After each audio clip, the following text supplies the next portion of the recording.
On est en compagnie du président d'arrondissement de la baie. Il s'agit bien sûr de M. François Tremblay. Ça va bien ce matin? Oui, merci François. Écoutez, on va commencer, on va revenir sur le dernier conseil d'arrondissement où il y avait une prise de position qui avait mal été perçue ou mal été exprimée, je crois, concernant Luc Boivin qui proposait de remercier la ville pour le découpage électoral dans lequel on conservait 3 districts à la baie plutôt que diminuer à 2, ce qui aurait dû être fait. Et à ce moment-là, vous avez pris position par rapport au remerciement que vous n'étiez pas d'accord. Est-ce que vous pouvez nous remettre de l'ordre un peu dans ce dossier-là? Oui, avec plaisir. C'est à la fois simple et complexe, mais en résumé, le dossier chemine depuis des années au niveau du redécoupage. Tout le monde le sait. Ouais. Le gouvernement du Québec devra trancher éventuellement dans le dossier. Quelques semaines avant notre conseil d'arrondissement, en grand conseil de ville, le maire a proposé comme ça, séance tenante en quelque part, de déposer un projet de loi privé au gouvernement du Québec via la greffière qui, elle, déposerait, somme toute, ce qu'on pourrait avoir éventuellement comme modification. Puis pour moi, c'est des enjeux quand même majeurs parce que, puis on sait que préalablement, les gens de la terrière étaient mécontents, il y avait des questionnements parce qu'on récupérait une portion de la terrière à la baie, c'était modifié pour Chicoutimi, Jonquière. Quand on a eu la rencontre, le maire a quand même, M. Tremblay, a souhaité déposer le projet de loi via la greffière. Puis nous, on a dit, on souhaiterait être consulté, on souhaiterait avoir un comité pour en discuter parce qu'il y a différentes options. Oui, on pourrait avoir un certain nombre d'élus dans la grande ville, mais on pourrait avoir entre 15 et 23 élus. Il y avait différentes options, on voulait en discuter, tout simplement. Ouais, ouais. Mais M. le maire a quand même insisté pour qu'on passe au vote. Puis le vote a fait en sorte qu'il y a une majorité qui a dit on va de l'avant avec le dépôt du projet de loi privé. Mais il y a quand même 4 élus qui représentent des payeurs de taxes qui ont dit on va voter contre parce que nous, on souhaiterait être consultés puis participer à la discussion.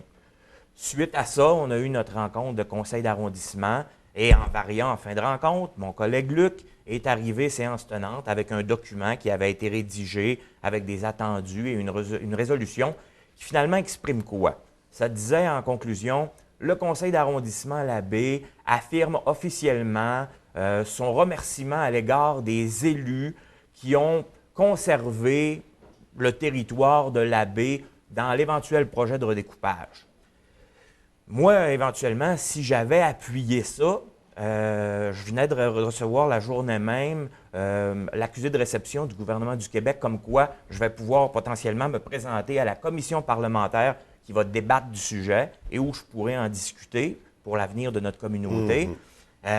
Si j'avais voté pour, j'aurais dit en commission parlementaire finalement que j'ai voté pour remercier les élus qui, dans la grande ville, ont été pour le dépôt du projet de loi privée, alors que moi, j'ai voté contre.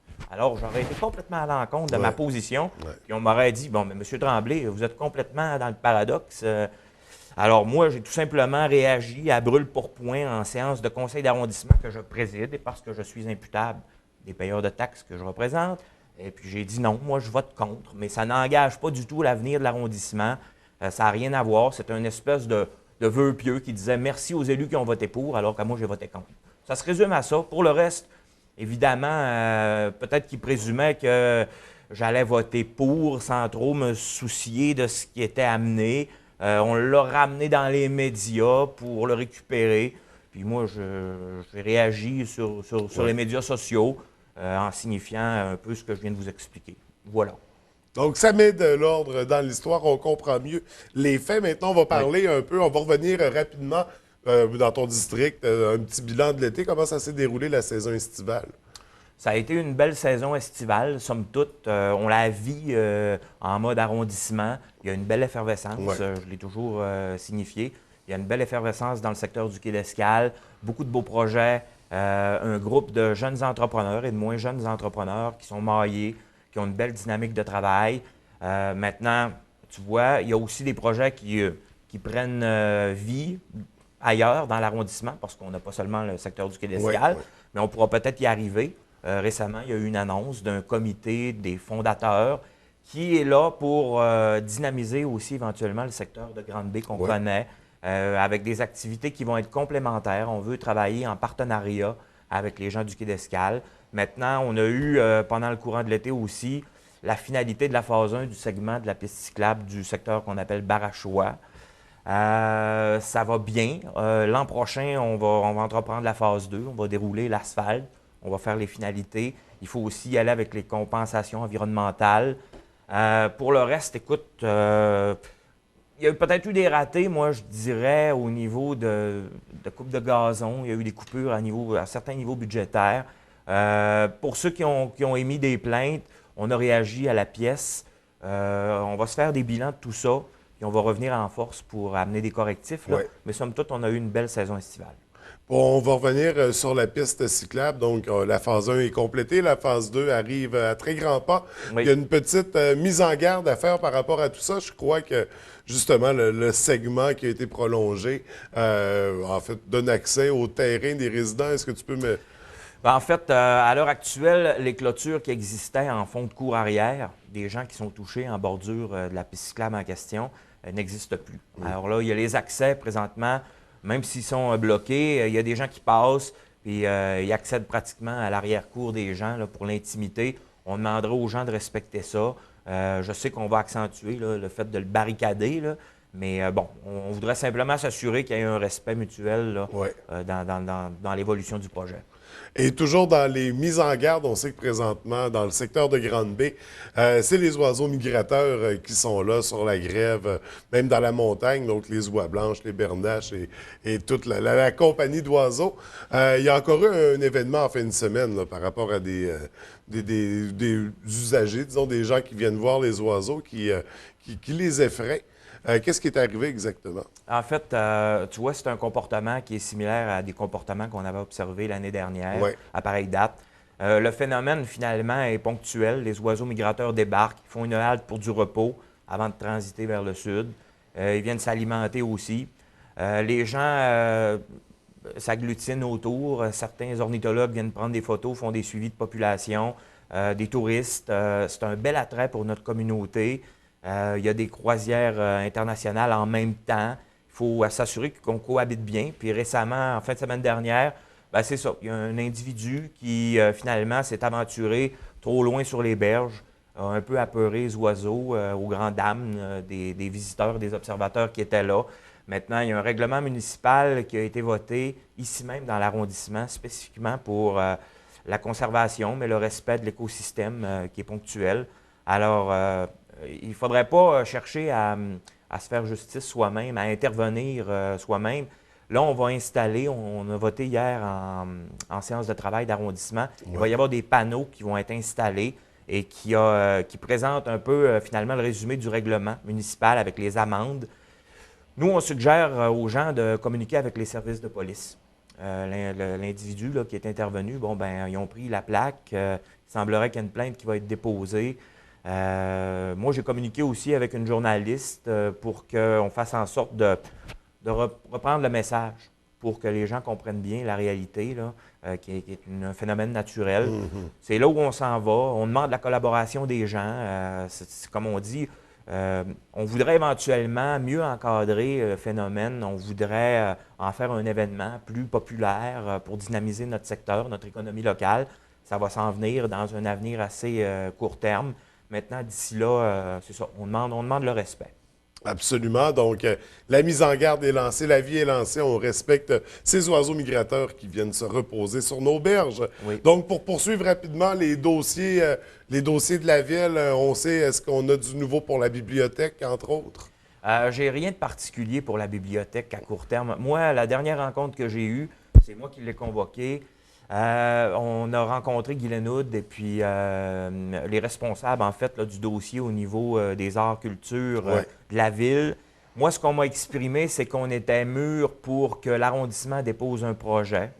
C'est un projet du milieu. Alors, c'est au milieu de se mobiliser puis de venir présenter le projet qui les rejoindrait davantage.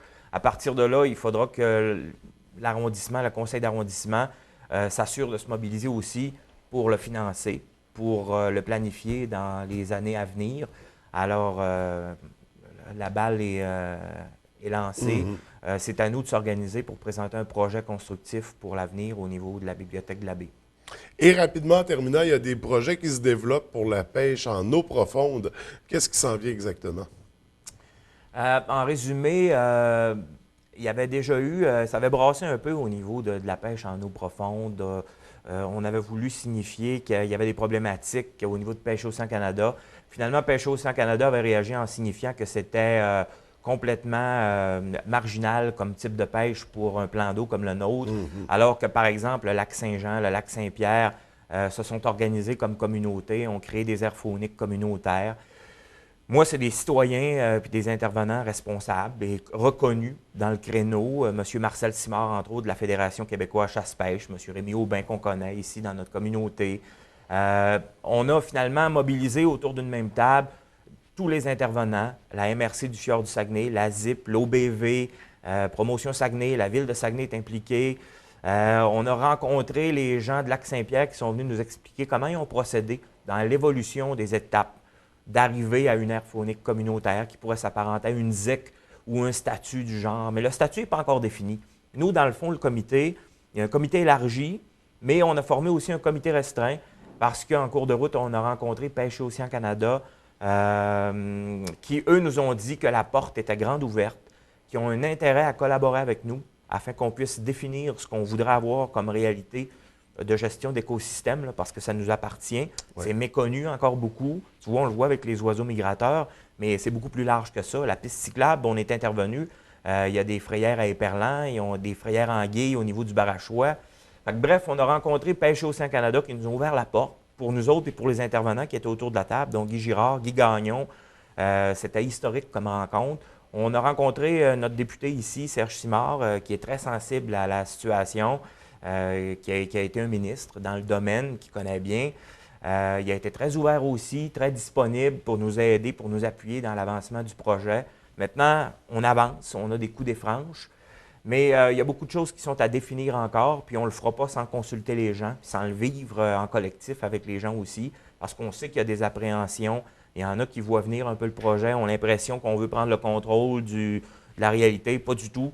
On veut vraiment le travailler pour le protéger dans l'avenir, puis mieux l'encadrer, comme ils l'ont fait ailleurs.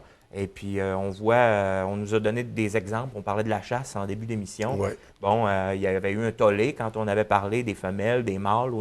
Finalement, on a réalisé qu'avec ce meilleur contrôle-là aujourd'hui, c'est Marcel Simard lui-même qui nous le disait, statistique à l'appui, il y a 15 davantage de succès de chasse depuis ça, puis on a protégé la ressource pour l'avenir, pour les enfants de nos enfants. Donc, on y va dans une optique comme ça pour notre plan d'eau, notre secteur en eau profonde. Oui, c'est un beau projet. Puis non seulement ça touche la pêche blanche, mais dans le fond, ce qu'on veut aussi, c'est développer la pêche 4 saisons, ce qui est très peu développé au niveau de notre économie en mode plus estival. Donc, des belles nouveautés qui pourraient arriver plus rapidement qu'on le pense. On surveille ça de très près. Et écoute, c'est un plaisir de te recevoir à l'émission. Je te souhaite une très belle journée. On se revoit très bientôt. Merci, François. Bonne journée.